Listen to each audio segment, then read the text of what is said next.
fine. That's fine. Okay, I'll click got it. There we are. That's fine. So the Royal Commission in Wales have been recording a lot of buildings, and Richard Suggett has produced a detailed study of Radnorshire buildings. Really one of the best. It's excellent. This is all very useful, but of course it stops at the border, which has an inevitable logic, but it means that understanding the interrelationship of communities and their buildings on each side of the border is problematic. On the English side, there's been Madge Moran's work in Shropshire, quite remarkable, but of course that also stops at the border. The focus of my work over the last 20 years has been in Herefordshire, which has benefited from 3 Royal Commission volumes and the valuable inspector's notes. This was done in the early 1930s. But of course, these volumes all stop at the border. No one seems to have appreciated that really you need to watch what's happening across the border. So I want to explain that from south to north along the border, 3 distinctive, identifiable, decorative features of vernacular house building flourished at different times. The first, of 15th century date, saw the construction on both sides of the border of cruck-framed and box-framed medieval hall houses, many of which incorporated cusped decoration at the apex of the principal truss, combined with the cusped decoration of windbraces. And I can just show you that here. This is Wigmore Abbey, and you can see that we have a sort of quatrefoil gone wrong in the middle, and a sort of trefoils on each side. This is, and of course they're cutting into the collar as well on this one, to get the cusping balanced. It's lovely. There's another one, Penny Bryn in Llansilin, and here you see the classic arrangement of a quatrefoil flanked by trefoils, and very sensibly not carrying the trefoil down into the collar. This is a base cruck in the center part of the hall, a base cruck, and you can see that they're not carrying the cusping down into to weaken, in effect, weaken the collar, and it looks okay. The second feature is of late 16th century date, which is when the counterchange ceiling was introduced, and this is an image of Angel House in Kingsland. This is one I've just been working on and doing some basic analysis of the building. But a counterchange ceiling is where you have the joists running in different directions in each panel of the ceiling.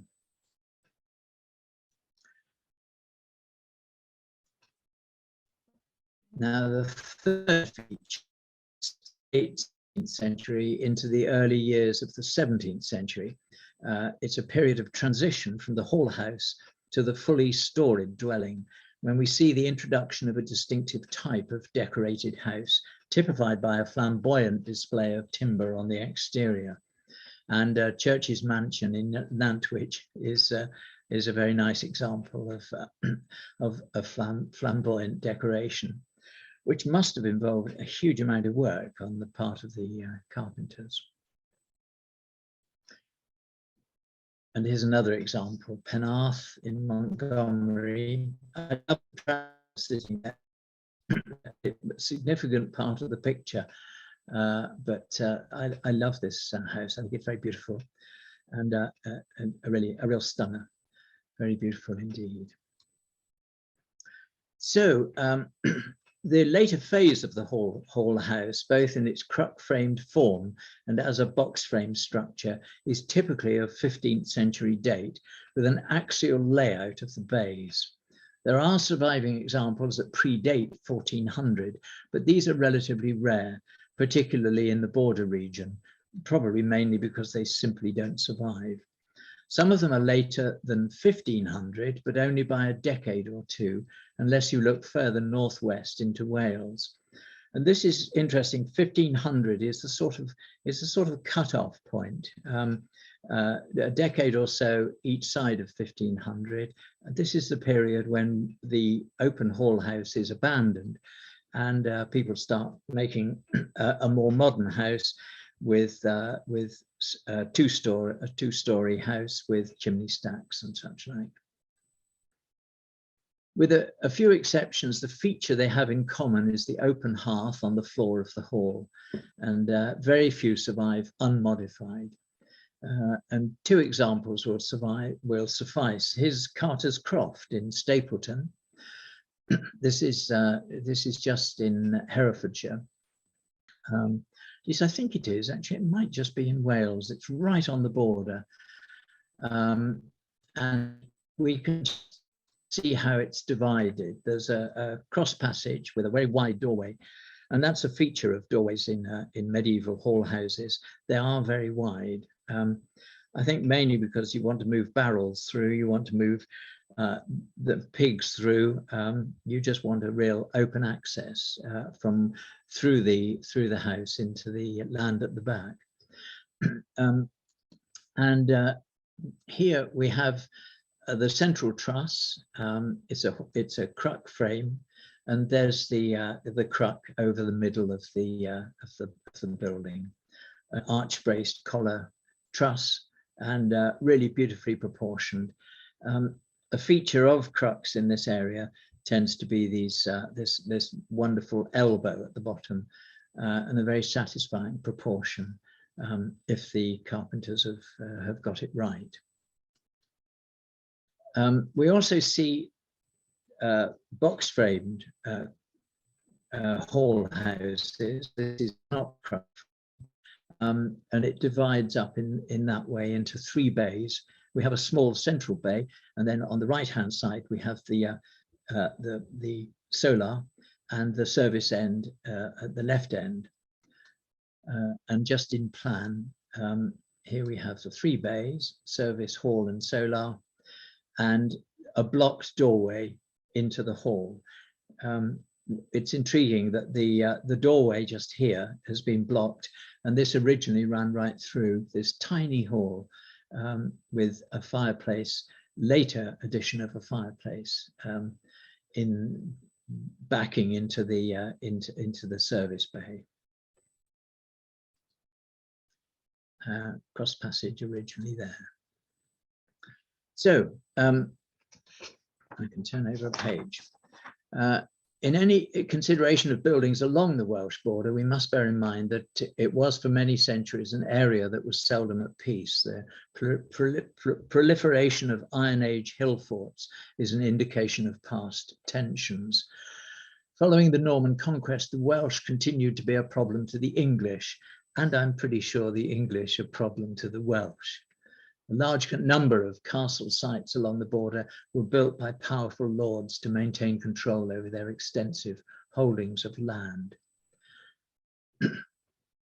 In respect of the late medieval hall houses, we should ask what feature sets these border buildings apart. It has been said that the popularity of the Cruck truss was that it formed a timber version of the pointed Gothic arch, and was commissioned by the gentry in Wales as an item of display within the open hall. Whether or not this is true, the Crucks were embellished, especially so in the higher status halls. And a key feature of this was the use of cusping to form a quatrefoil above the collar, flanked by a pair of trefoils. In Wales, there are many variations of this basic formula, and they've been recorded. And here you can see some examples from Richard Suggett's house, Richard Suggett's book. Let's move that to one side. I don't know whether you're seeing that, but I'll move it to one side. You can see the sort of dates we're talking about, 1491, 1450. That's and how consistent they are with quatrefoils, trefoils, quatrefoil, trefoils, and so on. There's I think all of them. This is a rather odd quatrefoil in the middle here, but nevertheless, I think it qualifies. And we can look at another strand of these. Here we have some more. All of these are from Radnorshire. It is quite amazing how many there are. Some of them with arch bracing, beautiful quality of build, I should say. Here we have a trefoil with a trefoil above it, and a second collar just higher up, linking the ends of the crux. It's lovely stuff, and this is a lovely detail. This little tweak up at the top, which is really very pleasing, and we do see it quite often. Just that little touch of extra style and quality. Here's one in England in Herefordshire at Shelwick Court. Again, we have a quatrefoil in the middle. It doesn't come together at the bottom, but nevertheless, quatrefoil it is, and trefoils without any cutting down into the collar. And there's another trefoil in the intermediate truss next to it, and we have cusping on the windbraces. Shelwick Court has lost its hall, and this is actually the roof of the crosswing. It's near Hereford, this particular building. There's another couple, Lower Brockhampton, which you may well know, with a trefoil. This is in the crosswing, with arch bracing just coming up under the collar. And then we have this one with the inverted trefoil at Middleton House in Herefordshire. And how nicely balanced that all is. I love the drawing that has gone into these. And do you notice how the chamfer here runs round and tapers at the ends? It just runs off at the ends. It's beautifully shaped and very pleasing indeed. It's fascinating that all this wonderful carpentry was inevitably going to get smoke blackened and partially hidden. And this one at Lower Court in Clifford, which I saw relatively recently, quatrefoil, trefoils, a beautiful cranked collar with chamfered arch bracing running down, and this was over the middle of the hall, and threaded purlins as well on this one. Threaded purlins does tend to be a sign that we're talking about a 15th century building rather than 16th.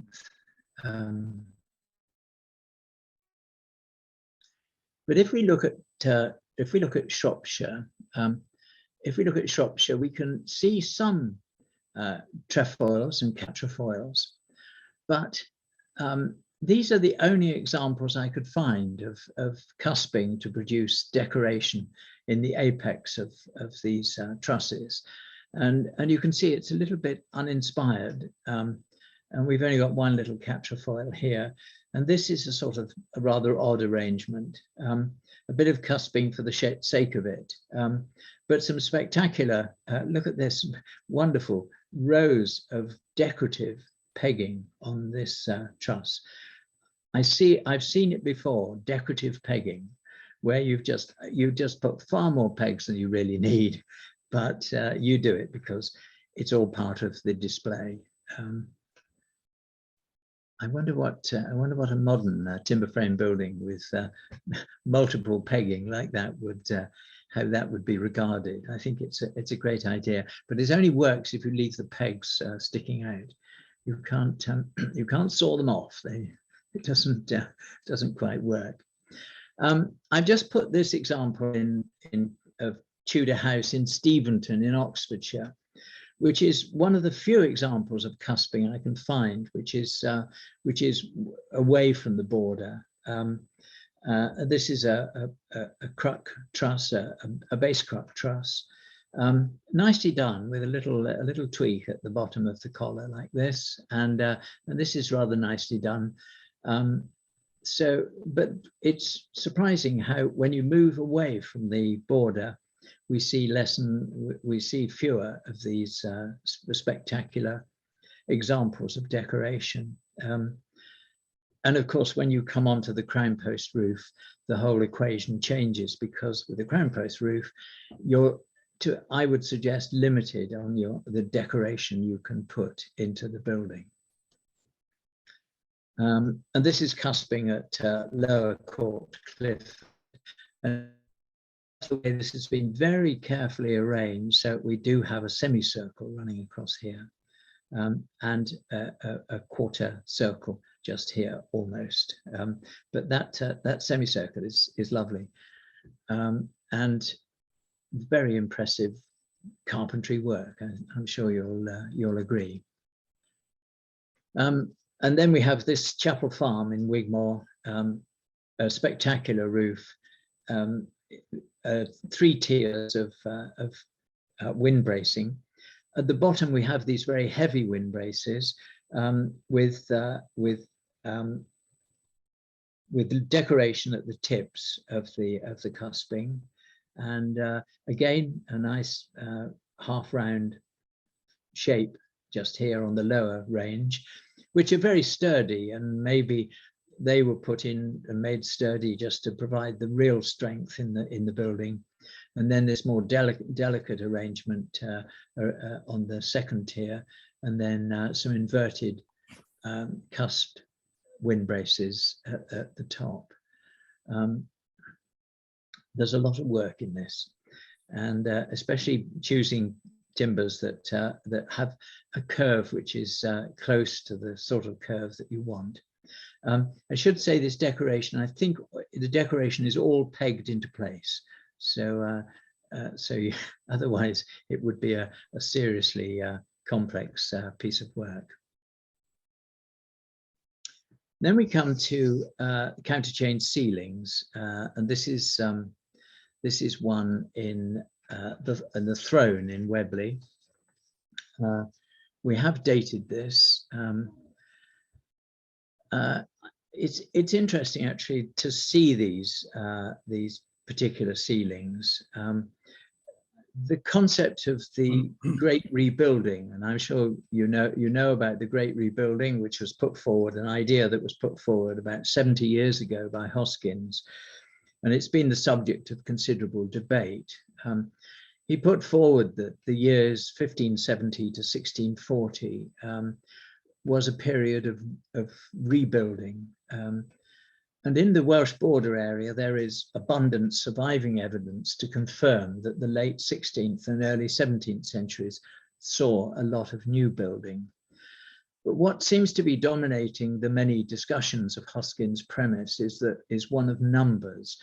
That is, the number of new houses replacing the old, rather than what is perhaps more important, the form of the houses, because this period saw a great deal of modification and upgrading rather than wholesale replacement. And I prefer to think of it as the great upgrading. And having arrived at this interpretation, I was interested to note that Stephen Price and Nick Mullineaux, writing about the domestic timber-framed tradition in Worcestershire, observed that many open-hall farmhouses were changed by the insertion of upper floors or were completely rebuilt, which clearly supports Hoskins' theory. But this rebuilding should be seen in the context of successive waves of alteration and renewal. And it was an upgrading that represented far more than improved housing. It was a rejection of the old order, the communal living in a medieval hall, and a move to, well, many changes took place. A move to greater comfort, move to smaller rooms, greater privacy. There are all sorts of factors that come into this, including the availability of glass and the introduction of chimneys and fireplaces inside the buildings. So along the border, a few hall houses were still being built in the early 16th century, but the design was falling out of favour. Conversion was the thing to do, And this gave rise to the counterchange ceiling. And the counterchange ceiling we find is in the upper bay of medieval halls. It's when you have an open hall and you can build a chimney stack and you can take away the open hearth. You then want to maintain the integrity of the upper end of the hall, of the high status end of the hall. And this is done in many cases. This is done by inserting a counterchange ceiling in the upper bay, not the lower bay of the medieval hall. So we find that, but we also find them in new build structures. And the throne at Weobley is a new build of, I can't remember what it is exactly, but it's about 1560. 1560 is the sort of date, and this is the date for many of these particular ceilings. It has a great advantage in that you can decorate the thing for a start. You can put wonderful deep chamfers and steep chamfers, wide chamfers. You can put chamfers on your joists, and upstairs you can put the floorboards across the joists in each panel. So you have a checkerboard ceiling downstairs, and upstairs you have a checkerboard floor. And with the conversion of hall houses, very often the upper chamber became a semi-public chamber. It wasn't just converted into a bedroom or some such. It was used for entertaining and retained the open roof, the decorative open roof of the medieval hall. Or if it was a new build, it would have a decorative roof that was meant to be seen. No ceilings upstairs, generally speaking. And this is the distribution of ceilings. So far, I've plotted about 90 examples. And I think we can put in, let me just go a bit closer. You will notice, if I go back, you'll notice these two right over in East Anglia. They're actually about 4 miles apart, and clearly somebody put one into a building, and someone nearby thought that's a good idea and did another one. But amazingly enough, I've made many inquiries. No researchers in this whole area of the south of England has seen these. They simply don't exist, and they do seem to exist in this border area. And we can just put in the border like so, like a strike of lightning through the middle, and you can see that they exist on both sides of the border.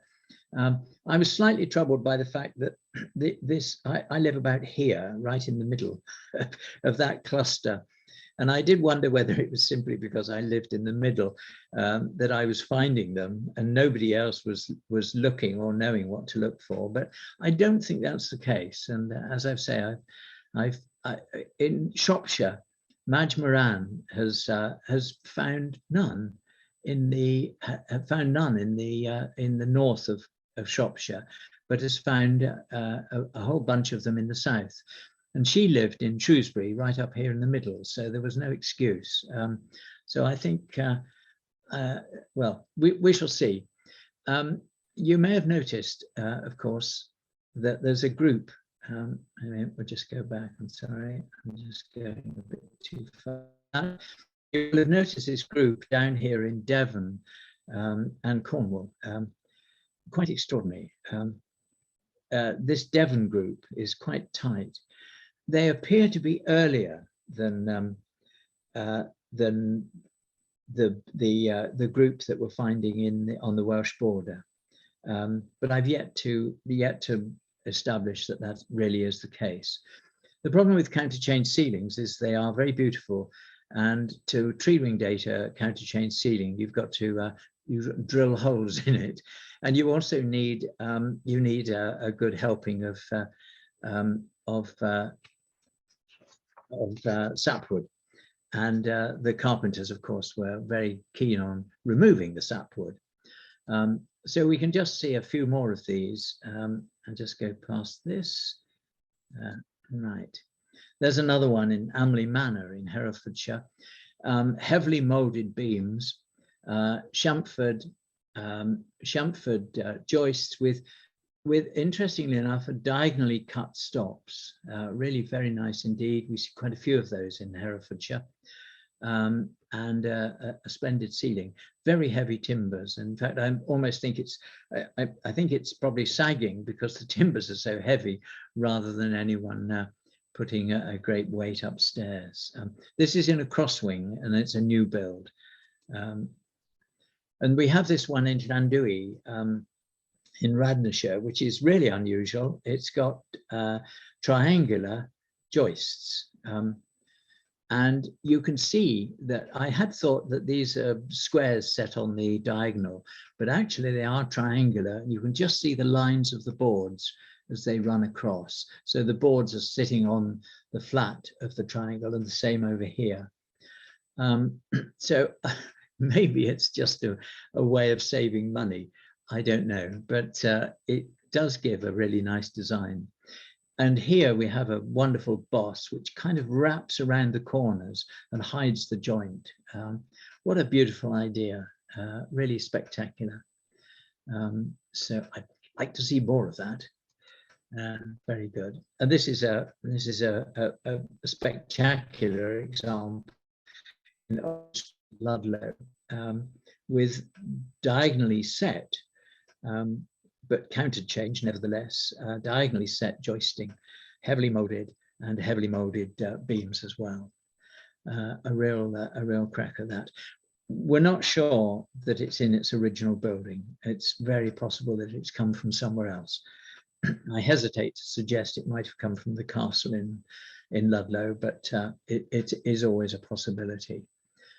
If there's ever a castle, you will find material that has been taken from the castle and established elsewhere. I just wanted to show this because it does indicate the upgrading of buildings. This is Weobley Hall in Lancashire, so we're going north of our border area. I've shown here the divisions, the solar, the hall and the service end, and you can see just here the cross passage running through the lower bay of the hall, and a chimney stack has been inserted at a later date and probably obscures the principal window of the hall. I would guess that that's the case. And if we look at the ground plan of this, you can see that we had the solar just here, hall, a cross passage running through, and where the gun room is now would have been the service end. So a very modest hall, which has been enlarged hugely at a later date.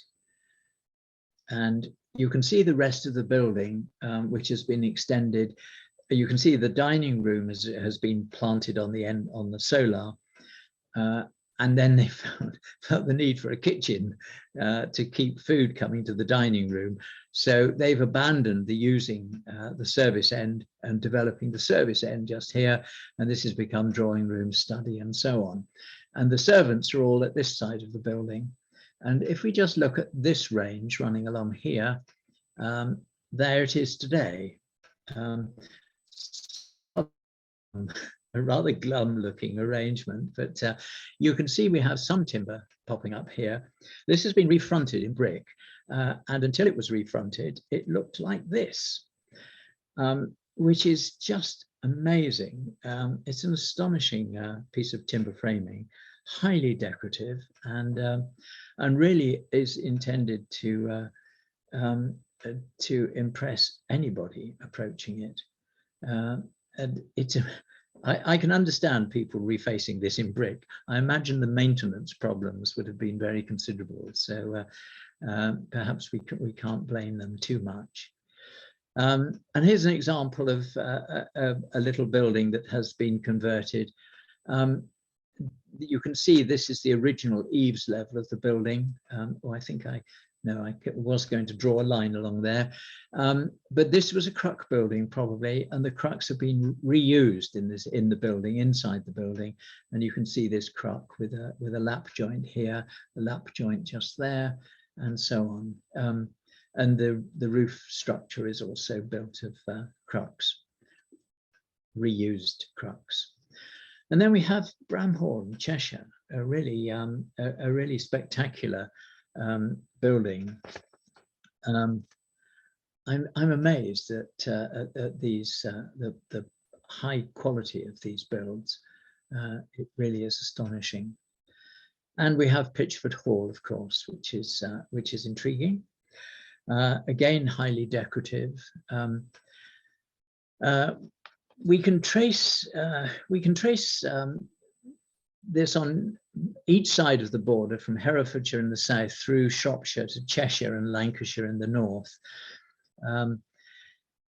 This is Pitchford Hall, a few miles southeast of the city of Shrewsbury, and it's a large house with evidence for 13th century origins as an aisled hall house that was encased and enlarged with close studded framing in the mid-16th century. And this end of the building was originally an aisled hall.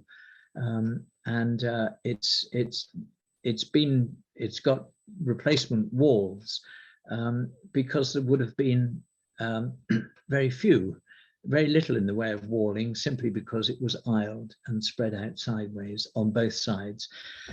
It was a significant building. Within less than 50 years, it was enlarged. In the mid-16th century, it was enlarged, sorry, and then within 50 years, it was enlarged again and embellished with 3 gabled and jetted features planted onto the existing framing. And this is 1, 2, 3 here, creating a new principal entrance. These are in the Shrewsbury style, which can be seen with some variations in the city and also in buildings in the countryside. So let's just go a bit closer. I hope you can see. Believe it or not, this chevron decoration, before this was redecorated, this was vertical, this was just close studding, all the way along, close studding. And these have been planted on, these 3 bays have been planted on with their gables, jetted gables, decorated. Well, in fact, I don't think the beams are actually, the tie beams are decorated. These are planted on, decorated. We have a doorway down here. This is a new entrance which has been created to make a front door. But if we just take a closer look, we can see a major feature of the Shrewsbury style, which is this barley twist decoration with a device in the middle and a head at the bottom, and quatrefoil decoration, sunken quatrefoil decoration. It's also on the side here as well. So really lovely stuff. And if we go to the next slide, I think we can see this one at Albright Hussey, which I think was flagged up to me by Andy Hyde. There you are, Andy. This one you flagged up, and it is indeed, we have the barley twist decoration down here, and it's all been mutilated at the lower part, but it is in principle the same decoration. And here we see the quatrefoil, the sunken quatrefoils, along with these wonderful, just yes, quarter braces. They're just terrific with yes, I call this quadrant bracing with spurs, and the spurs can vary enormously in shape to give a different center. It's amazing how many clever variations there are to that particular design. And if we just have a look in Shrewsbury, this is the string of horses, which is now in the Avencroft Museum. But here you see again the quatrefoil and the barley twist decoration, which has been replaced on some of these, if not all of them, but it's reasonably accurate reproduction. And then we have this very rich decoration on the Feathers Hotel in Ludlow, which is quite amazing. This is a relative, or was a relatively plain front until this decoration was applied. It originally was a simple two-story house, which has had the roof raised and a top story built on. It's quite extraordinary. Originally, it just had a central doorway and rooms on each side of the passage at both levels. It was a very simple ground plan. Later on, this porch was added on the left-hand side, and then at a later date still, that doorway was blocked and central doorway was reinstated. Yes, many of these things have been replaced more than once, many of the decorative features on there. And they'll be replaced many more times, I'm sure, in the future. More decoration in Ludlow, just to make the point. This is 14 to 15 Raven Lane in Ludlow. It's intriguing. In Ludlow, you tend to have close studding on the ground floor, which in this case has vanished. Close studding on the ground floor, chevron decoration at first floor level, and then at the top level we have the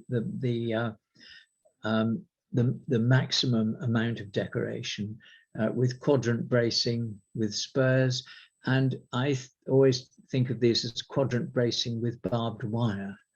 It's an incredibly tricky thing to do. These aren't applied, they are actually cut out of the timber, and it's very cleverly done.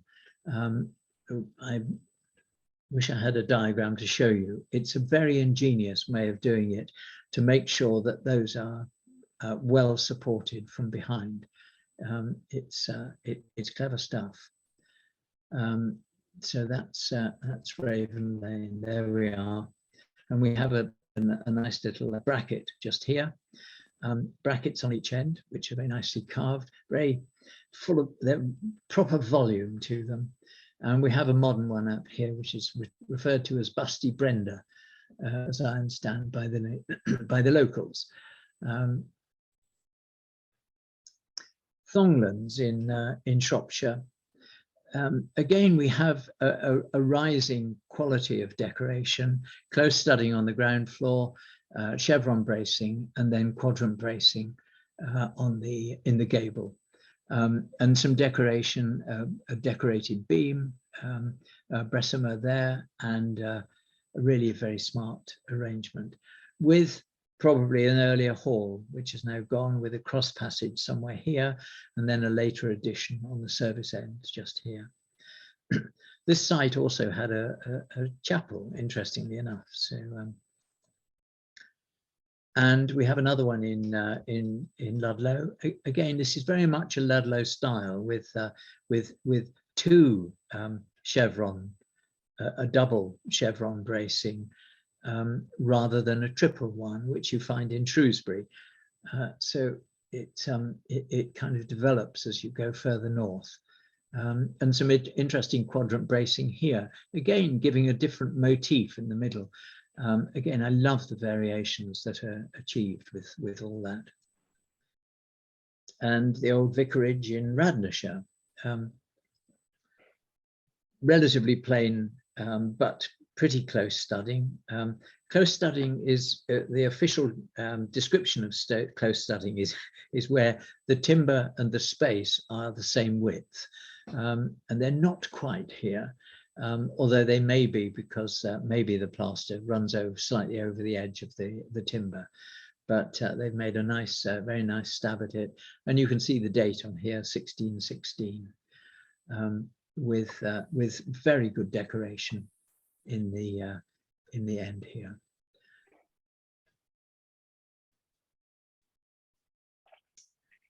Well, I don't know whether this one has been repaired now, but it's very dramatic indeed. And obviously this chevron bracing here infills a window opening. This is undoubtedly a window opening that has been modified. And also there must have been a wide window here, which has now gone and has been, probably this is brickwork with paint on it. I really don't know. But all sorts of decoration is going on here. We've got quatrefoils. Sorry. You're sorry, I didn't. Was that for me? Yeah. No, it wasn't. Okay, all right. So yes, whether this has been repaired, I just don't know. But it's a remarkable building, and this one, which has gone, Morphany Hall in Cheshire. Fantastic. It's a great display of timber, and it's quite clear that that was the way you presented the status of your house. And of course, it was all swept away in many ways because new styles came in, a greater purity, and also building in stone and brick. Just swept away so much of this dramatic framing, and luckily some has survived. Speke Hall in Liverpool. It's fantastic, beautiful building. We've got triple chevron bracing here. There's double there, but triple here. You can't have a square panel with if you want to put 3 braces in, you have to have a rectangular panel, vertically, horizontally as well, come to think of it. But it's nice work. And Hull in the Wood and Bolton. There's some really unique decoration up here on the gable end. And a lot of this curved decoration, which must have been very challenging for the carpenters, and probably very wasteful of wood. And I love this, just these square panels, these crosses in the squares, which is very good, and it makes the wall more timber than space, more timber than panel. It's very fine, and there's some beautiful decoration up here with the quadrant bracing. It looks very good indeed. And you can either focus on the circles, or you can focus on these cusped areas and the motif in the middle. I love the way that works visually, and there were some very astute designers working on these buildings. And of course, you have Little Morton Hall. I love this. Is the back of it. This is the north elevation.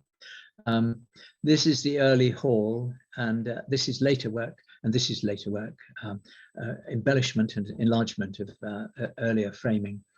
But this is almost all wood. It's very much more wood than panel, which I think works very well indeed. I love the feeling of that, and also under the jetty here, the panels with quatrefoils. So just about at the end here, I was just going to show you one building that I've just been working on, and this is one in Kingsland in Herefordshire. And this is so intriguing because I've looked at this for a long time, passing it and thinking how interesting that they've managed to reface this so successfully in brick, I should say. It's had some recent repairs, which is good, and rather they've been sensitively done. We just need a bit of weathering to bring the colour back, and to take away the effect of the repointing. But you can see that this is a crosswing, and it's jetted on this end, and it's jetted on the other end as well. There would have been probably only no windows here and here on this crosswing. There might have been a small window here and a small window here, but no doorway, because this is a cross wing is split into 3 bays, and the end bays were lit by large windows on first and ground floor. So they had illumination. And since some of them maybe didn't have glass, it is possible they didn't have glass in some of the original windows. They were keeping the fenestration to a minimum. But if we just look at the other end of this, you can see that the brickwork runs round the corner and there's a chimney stack. This is all 18th century work. And they've run around the corner and then they've stopped. And I got into just a few days ago, got into that little alleyway, looking back towards the street. Here is the jetted gable end of the building with a bracket underneath, the same as the other end of the building. So, and later someone's felt it needed some extra help. So they've put a wooden brace in. But what I wanted to show you is this window. This original sill is still in place. The chimney stack has walked across part of the windowsill, or else it's been cut off. I'm not sure whether it's just been buried. And you can see that the brickwork stops as if they didn't know whether they were going to carry on. They've left a brickwork projecting to provide a key for further brickwork. And I do wonder whether the money ran out or whether the enthusiasm ran out, one of the two. But here's that little window, and you can see it's a projecting sill, and it's been protected by the jetty and also by the deep overhang of the roof itself. And you can see these are diagonally set square mullions with narrow, I mean, they're closely set. And I imagine this is simply because they were on the ground floor and you didn't want anyone climbing through. And you know, that is narrow enough to stop anyone squeezing through. And then we have this sill in absolutely immaculate condition. There it is. It's always so pleasing to find something like this where it is in such remarkable condition. But I wanted to show you just this end and how it's been decorated. You can see the V here and then it runs up. It's a little zigzag. And I think they've just reused this elsewhere in the building. And I can just show you, if we look right at the top of this, just under the wall plate upstairs, can you see we've just got this little cranked, it's not curved, it's cranked, and it's a kind of echo of that decoration right down there on the sill. And it's always good to see that being done in a building. So it's some of this decoration is remarkable, and look how far out the roof projects, and it obviously always did. I don't think this has been cut back at all. And as I'm sure you know, many of these roofs do get cut back. When they're re-roofed, they chop off the dodgy end of the timber and it retreats. And of course, it's wonderful for protecting the wall below. So it's terrific to see that. I should say this cross wing and the sealed hall behind it are somewhere around 1560, 1575 in date. And it's a new build of that date and an extremely interesting building in terms of layout and such like. So there we are. And cusping, I just put in Gueston Hall roof just to remind you about cusping, because that's what we've been talking about. Gueston Hall roof is a spectacular example of decoration, and such a wonderful thing that it has been saved, and the challenge of saving it was quite remarkable, because it had been modified to fit onto the church roof where it came from. It originally was on the Gueston Hall of the cathedral, of the behind the cathedral, and it had been moved to the church nearby, and then it's been made back to its original dimensions here. And you can see we have quatrefoil with a little tweak at the top, beautifully done, and trefoils here, very much in the Welsh Border style. So I wonder if there was some people from the Welsh Border working on it. Okay, I'm not. I've got. I was going to read stuff, but I'm not going to.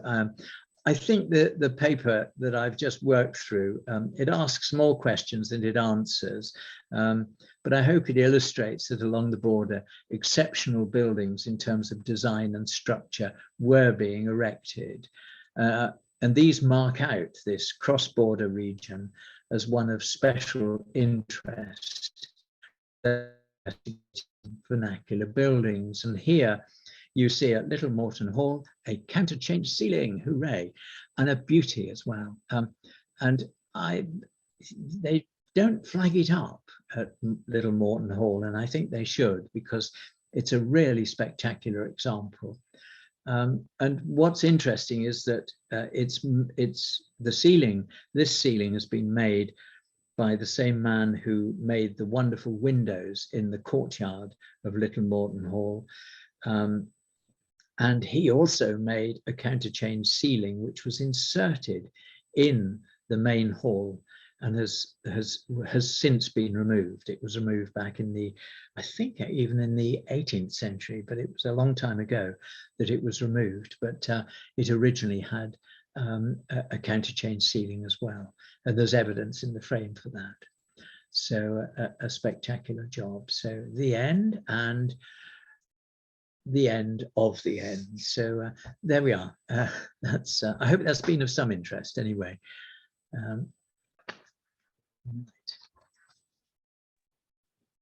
Thank you very much, Duncan. Are you okay for any questions? Yeah, I'm happy to answer. Yes, indeed. Yes.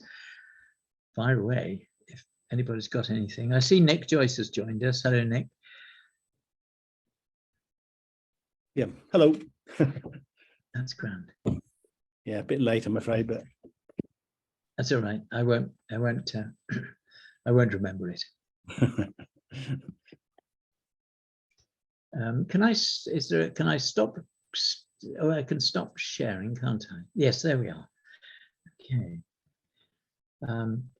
When you're giving a talk on in this way, you begin to wonder whether you're talking to yourself. So it's nice to see that there are some people. I see Robert de Morse has been with us as well, and Elfin.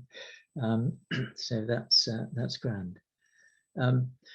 I do think that the whole aspect of decoration is particularly interesting, and it may simply be because I see a lot of it in this part of the world, and there are some areas where the buildings are more austere and less decorated, but I think it really does make these buildings and turns them into something very special.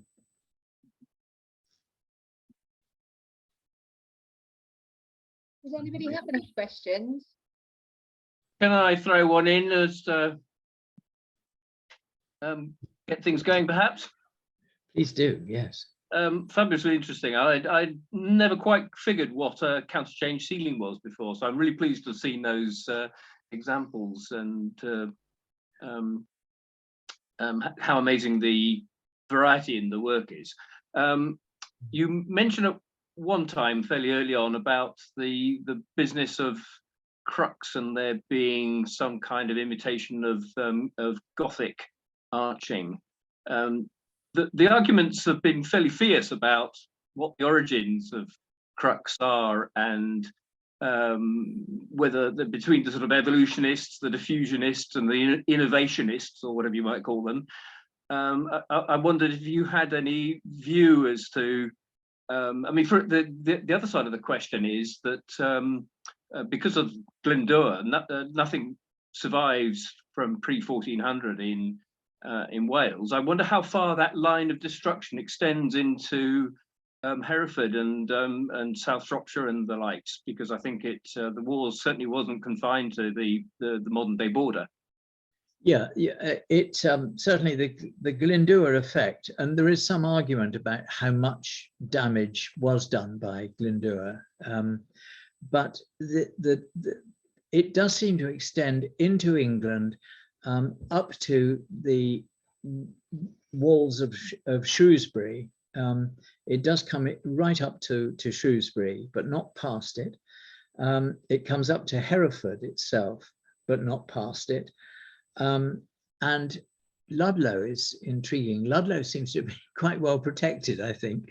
It has got a big castle, so maybe that dissuaded them from coming that far. There is undoubtedly an effect. What we find, or what I've found since tree ring dating has been done on so many buildings, that in Wales itself, and right up to the border really, there's a delay in rebuilding. So we find that rebuilding after the Owen Glyndŵr period starts at the border and elsewhere. I don't know, 1435 tends to be the date, whereas on the English side it starts in about 1425. It seems to start a bit earlier in England, which is perhaps what you'd expect. But there are other factors that one has to bring into the argument, and one of them, of course, is the plague years, and they undoubtedly had a very damaging effect on population and workforce as well. So there are other factors, but there are notes of churches that were destroyed or very seriously damaged. Obviously, you can't destroy a church because you have to stand there and knock the walls down, and if they're stone, it is going to take you time. So, but you can torch it, and certainly there is clear evidence that many buildings up and down the border, extending into England by 10 to 20 miles, we do find that there is damage. So there are factors which come in here. And Crucks. Yes, oddly enough, I'm not too exercised on the subject of where they've come from, because the big problem is that they actually, I think many of the early ones we've lost. There are very few very early ones that have survived. So we really don't have much material to go on. And I think that's one of the difficulties. If you've got a lot of them surviving, you can start looking closely at how they're made and such like. What we do find we have a few in Herefordshire which predate 1400. So they're sort of 1380, 1390. And what is noticeable is that they tend to have been, rather than sawn as a pair, they tend to have been cleft. So they actually cleave the timber, and very often dress the side with a side axe. Dress the sides of the cruck with a side axe. Whereas later when you get into the 15th century, they're sawing them in half. They're using either a frame saw or a pit saw to actually saw them in half. I think they're using a frame saw to saw them in half. But regarding the development, well, you have to start looking at the continent. There are a few on the continent, not many, and everyone likes to. I don't want to find the answer actually, because it would spoil the game, wouldn't it? So it's nice to think that we can go on researching that one. But of course, nobody in the southeast of England has to research Crucks other than base Crucks, because there aren't any in the southeast of England.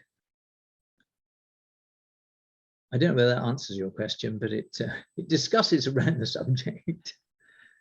If I might add something, I'm sceptical that Crucks are entirely natural, and I think they have to be cultivated in some sense, or at least, if not cultivated in the sense that you sort of cultivate your roses in your garden, I think they have to be encouraged, and I think they have to be spotted and then left. And then it takes about 150 years for them to turn into a really decent Cruck, like the very wide sort of 18, 20 plus inch things that we get around the Welsh borders. And so the innovators who say that this was a sort of suddenly an idea that popped up and somebody thought of it and said, hey, let's make some Crucks. It would have taken them 150 years to grow the things. And so therefore I'm much more, I'm very skeptical that they are anything other than a very long-standing tradition which developed in many different ways, and the iteration, so to speak, of what is now seen in the Welsh Borders area is the result of something that's much more long-standing, and could well have come from Europe, because there are certain areas of France where they're really quite common, and they are the Celtic areas of France, and Wales is a Celtic area, so is there not a cultural connection in that sense? Yeah, it's a good point, and I think it would be possible. I'm sure it would be possible to manage a tree if there's a long tradition of producing Cruck buildings. But I would suggest that some of the Crucks are very clearly made from the trunk of the building, of the tree, the trunk of the tree, and then a branch coming off sideways, and you can see that structurally in the Cruck. So not managed, but actually found. However, yeah, I'm sure you're right. I'm sure one could manage them. I've been fascinated ever since I moved to here over 35 years ago. I've been growing oak trees, and I'm fascinated by, for a start, how big they are now. They are serious trees. You could make a building out of the trees that I've grown on my patch in 35 years. It really is impressive. And I should say that Crucks aren't necessarily as old as 150 years. And one of the problems with tree ring dating Crucks is actually finding enough rings, a suitable number of rings to actually do the tree ring dating. So, and it's amazing how fast oak grows, as I'm sure you know, given the right conditions. It is a fast grower. So that's always a possibility. But they are good. It's a wonderful way of making a building. I really do think so. But it's the big problem with it, of course, is that if you want to put an upper floor in, the Crucks get in the way. It's one of those elementary things. And the number of buildings I've been in where there are triangular cuts in the where a door has been inserted to get through. Sorry.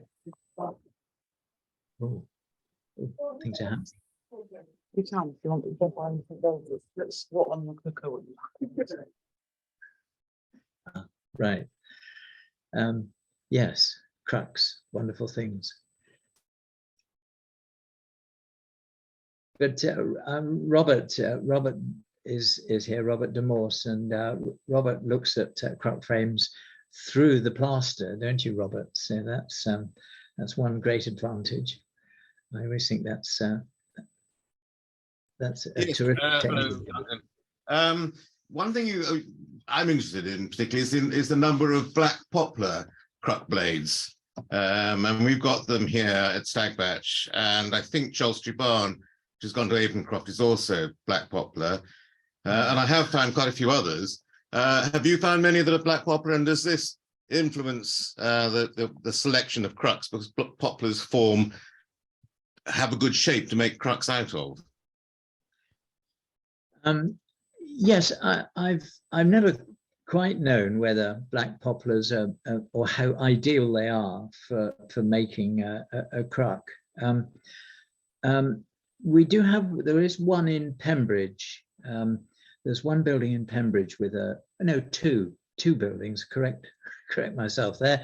There are two buildings with black poplar crux. And they obviously do last. They seem to have a good shelf life. They do survive remarkably well.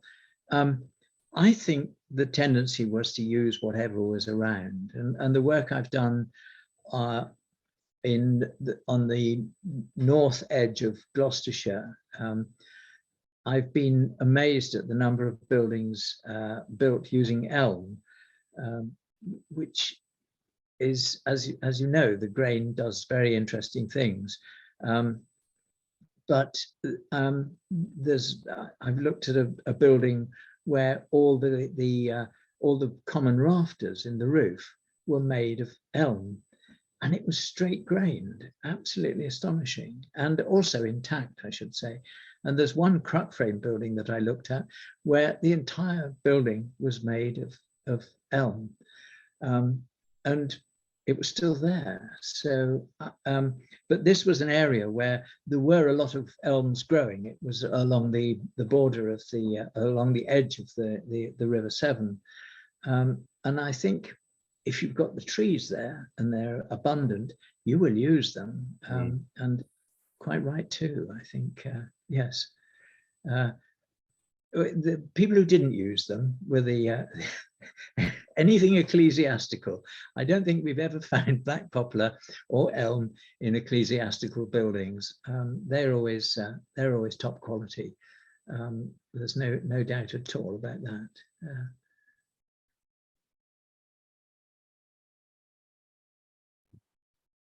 Right, everyone's gone quiet.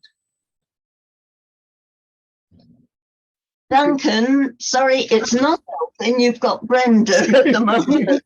Hello, Brenda. Just to make a comment on elm, well, you're very lucky because you have your elm crux, and inside elm will last very, very well.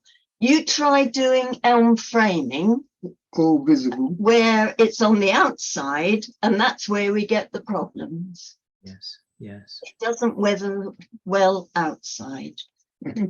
No, I can understand that. And in fact, if you make a cruck out of elm, none of it will be outside.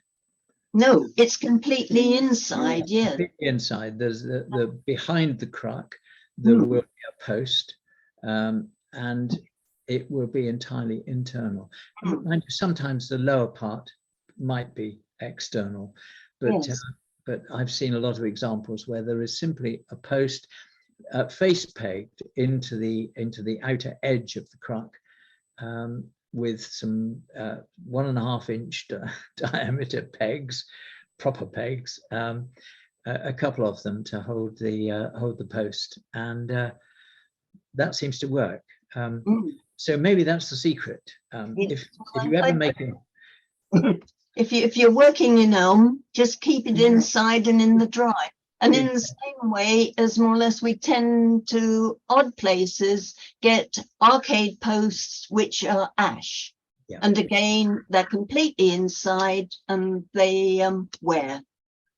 That's very interesting. How interesting ash used. I mean, ash is such a beautiful wood.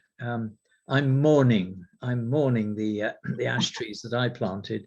I have many of them, and they are sadly in a very poor state. Of course, they're all dying, and I just bought a new chainsaw the other day because I'm going to have to fell them, which is deeply sad. But it's a really tough wood. I mean, I don't know whether furniture beetle can attack it easily. Yes, That's a yes. Yes. yes, it will. Mm. We got some very, very good ash trees. We can send you about 50,000 seeds each year. We can't kill them. Yes. No, it is a lovely wood, actually, very, very straight and beautiful. And Nick Joyce will know about this. We've been looking. We had been looking at a building near a barn near Leominster, which is an aisled barn, but it's lost its aisles. But the principal posts are still there because for much of their life they've been indoors, and then more recently they've either been sheltered by corrugated iron, hooray, or some wooden boarding, some weather boarding. So they have survived. Perhaps that's the trick. Just put all your timber indoors. That's the trick, and it'll last. On your close study for a quick one, not far from the house at Bury you showed, the vicarage, is Niles Cahinza. The studs are roughly twice the width of the gap between them. Wow. That is the ultimate in thick, And the wide gap timbers. and the gap between it is planking. Isn't it? Yeah, planking, inserted planking in So slots in it's between. completely timber. Wonderful. That's not more than 10 miles away from Very Bury you. Well, there is one big barn that I measured, which had close studding, and the studs were literally 12 inches wide, and the gaps were literally 12 inches wide. It was lovely. I love finding that and knowing that whoever built it had the same ruler as me, the same tape measure as me. And it is astonishing to find that. But yeah, 1 foot. But it was, guess what? It was an ecclesiastical building. It was built by the church, so it was very high quality and therefore still there. But what do you do with a wonderful building like that? Some of the huge timber frame barn. It's a great problem. Great problem. We all praise Richard Suggett's book, by the way, on Radnorshire, but he did get one thing the wrong way round. He forgot to proof check the wonderful jetty bracket with all the carpenter's tools carved on it and labelled them all up wrongly. I hadn't noticed that. We picked him up the day it was published nearly.